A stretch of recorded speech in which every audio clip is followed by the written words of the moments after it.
Praise the lord. క్రీస్తులోనికి మారుట అనే ఈ ఆధ్యాత్మిక కార్యక్రమానికి తిరిగి మీ అందరికీ స్వాగతం. ఈరోజు మనం నేర్చుకునే అంశం ద్వారా మన జీవితానికి దేవుని వాక్యం చేత ధైర్యం కలుగుతుందని చెప్పడంలో ఎటువంటి సందేహం లేదు.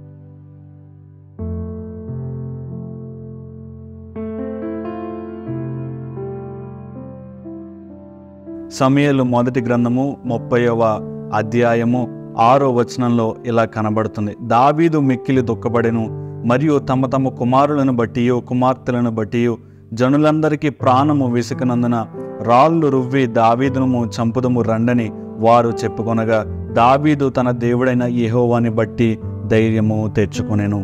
ఇక్కడ దావీదు యెహోవాని బట్టి ధైర్యం తెచ్చుకున్నాడని మనం గమనించగలం. మనలో ఎవరికైనా ధైర్యం సరిపోకపోతే మన కష్ట సమయాల్లో, మన ఆవేదన సమయాల్లో, ఈ రోజువారీ జీవితంలో మనం ప్రోత్సాహం అనే మాట కోసం ఎదురు చూచుతున్న సమయాల్లో ఈరోజు దేవుడు మనతో మాట్లాడుతున్న మాట, యెహోవాను బట్టి మనకి ధైర్యం కలుగుతుంది, యెహోవాను బట్టి మనకి ప్రోత్సాహం జరుగుతున్నది. మనం ఈ వాక్యాన్ని కొంచెం లోతుగా ధ్యానించగలిగితే, ఇక్కడ దావీదు యుద్ధానికి వెళ్ళినప్పుడు దావీదు కుమారులు, దావీదు యొక్క కుమార్తెలు, దావీదు యొక్క దేశపు ప్రజలు ఇక్కడ దావీదు మీద యుద్ధానికి రావడానికి రాళ్ళు రువ్వి దావీదును చంపడానికి సిద్ధపడుతున్నారు.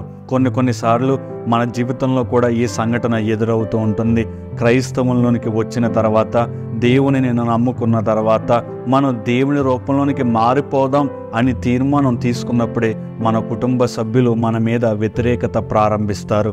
మన అనుకున్న బంధువులే సొంత అక్క, సొంత చెల్లి, సొంత అన్న విషయంలో మన జీవితంలో వారు ప్రవర్తించే విధానం చూసినప్పుడు మనకి బాధ కలుగుతుంది. అయ్యో, ఏంటి వీళ్ళు నా పట్ల ఇలా చేస్తున్నారు, బాధ నీలో కలుగుతుంటుంది. అటువంటి సమయంలో నీకు దేవుడు చెప్తున్న మాట, యెహోవాని బట్టి ధైర్యం తెచ్చుకోండి. ఇక్కడ సొంత కొడుకులు, సొంత కుమార్తెలు, సొంత దేశపు ప్రజలు దావీదును చంపడానికి సిద్ధమవుతున్న సమయాల్లో దావీదంట యెహోవాను బట్టి ధైర్యం తెచ్చుకున్నాడు. నీవు నేను యెహోవాని బట్టి ధైర్యం తెచ్చుకోవాలి. అనేక సందర్భంలో ఎదురవ్వకూడని సమస్యలు ఎదురవుతూ ఉంటాయి, ఎదురవ్వకూడని పరిస్థితులు ఎదురవుతూ ఉంటాయి. ఆస్తి పంపకాలలోనో, లేకపోతే తల్లి తండ్రి మధ్య గొడవలు, పిల్లల మధ్య గొడవలు, ఇటువంటి సమయాల్లో యెహోవాని బట్టి ధైర్యం తెచ్చుకోండి అని ఈరోజు దేవుడు మాట్లాడుతున్నాడు. ఇంకా బైబిల్ గ్రంథంలో మనకి ధైర్యాన్ని ఇచ్చే మాటలు ఆయన చాలా రాయించాడు. యెషయా గ్రంథము 41వ అధ్యాయం 10వ వచనంలో ఇలా ఉంటుంది, భయపడకండి, ధైర్యం తెచ్చుకోండి, నేను మిమ్మల్ని రక్షించడానికి సిద్ధంగా ఉన్నాను, నేను మిమ్మల్ని కాపాడుతాను అని ఆయన మనకి ధైర్యాన్ని ఇస్తున్నాడు. అలానే యోహాను సువార్త 16వ అధ్యాయంలో ఇలా ఉంటుంది, నీకు ధైర్యం కలగడానికి చెబుతున్నాను, నేను ఈ లోకాన్ని జయించి ఉన్నాను. వాగ్దానం ఇచ్చిన దేవుడు నమ్మకమైన వాడు. దావీదు నమ్ముకున్న దేవుడు నమ్మకమైన వాడు. నీవు నేను నమ్ముకుంటున్న దేవుడు కూడా నమ్మకమైన వాడు. కాబట్టి భయపడకండి, ధైర్యం తెచ్చుకోండి. అయ్యో, క్రైస్తవంలోనికి వచ్చిన తర్వాత ఏంటి ఈ శోధనలను అనుకోకండి. దేవుని నమ్ముకున్నప్పుడే యోబుకు కష్టాలు వచ్చాయి, దేవుని నమ్ముకున్నప్పుడే పౌలుకి కష్టాలు వచ్చాయి, దేవుని నమ్ముకున్నప్పుడే నీకు నాకు కష్టాలు వస్తాయి.